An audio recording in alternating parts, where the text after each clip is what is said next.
This one is called The Inn Kitchen. Underneath it says, it's a little quote that says, "Shall I not take mine ease in mine inn?" by Falstaff. Here we go.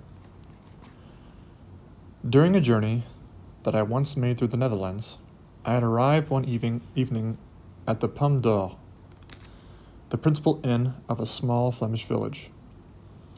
It was after the hour of the table d'hôte, so that I was obliged to make a solitary supper from the relics of its ampler board. The weather was chilly. I was seated alone in one end of a great gloomy dining room, and my repast being over, I had the prospect before me of a long, dull evening, without any visible means of enlivening it. I summoned mine host, and requested something to read.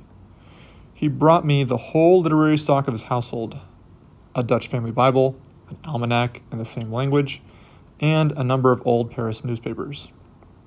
As I sat dozing over one of the latter, reading old news and stale criticisms, my ear was now and then struck with bursts of laughter, which seemed to proceed from the kitchen.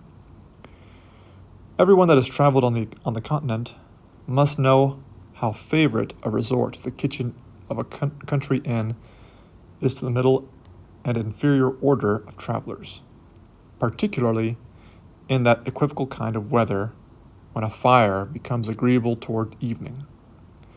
I threw aside the newspaper and explored my way into the kitchen to make a peep at the group that appeared to be so merry.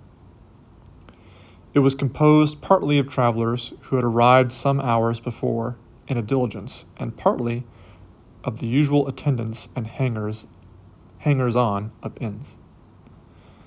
They were seated around a great burnished stove that might have been mistaken for an altar, at which they were worshipping. It was covered with various kitchen vessels of resplendent brightness, among which steamed and hissed a huge copper tea kettle. A large lamp threw a strong mass of light upon the group, bringing out many odd features in strong relief. Its yellow rays partially illumined the spacious kitchen, dying duskily away into remote corners, except where they settled in mellow radiance on the broad side of a flitch of bacon, or were reflected back from well-scoured utensils that gleamed from the midst of obscurity.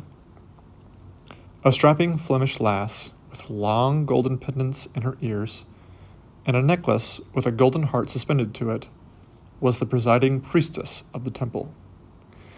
Many of the company were furnished with pipes, and most of them with some kind of evening potation.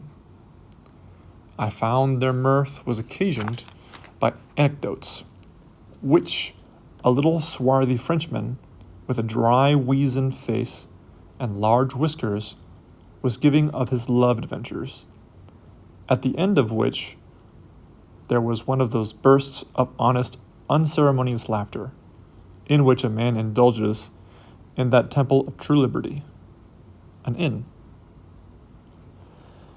As I had no better mode of getting through a tedious blustering evening, I took my seat near the stove and listened to a variety of travelers' tales, some very extravagant and most very dull. All of them, however, have faded from my treacherous memory, except one, which I will endeavor to relate. I fear, however, it derived its chief zest from the manner in which it was told, and the peculiar air and appearance of the narrator.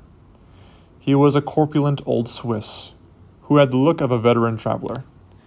He was dressed in a tarnished green traveling jacket, with a broad belt around his waist, and a pair of overalls, with buttons from the hips to the ankles. He was of a full, rubicund countenance, with a double chin, aquiline nose, and a pleasant twinkling eye. His hair was light and curled from under an old green velvet traveling cap stuck on one side of his head. He was interrupted more than once by the arrival of guests or the remarks of his auditors, and paused now and then to replenish his pipe, at which times he had generally a roguish leer and a sly joke for the buxom kitchen maid. I wish my readers could imagine the old fellow lolling in a huge armchair, one arm akimbo, the other holding a curiously twisted tobacco pipe, formed from genuine écume de mer, decorated with silver chain and silken tassel, his head cocked on one side, and a whimsical cut of the eye occasionally, as he related the following story. Next time.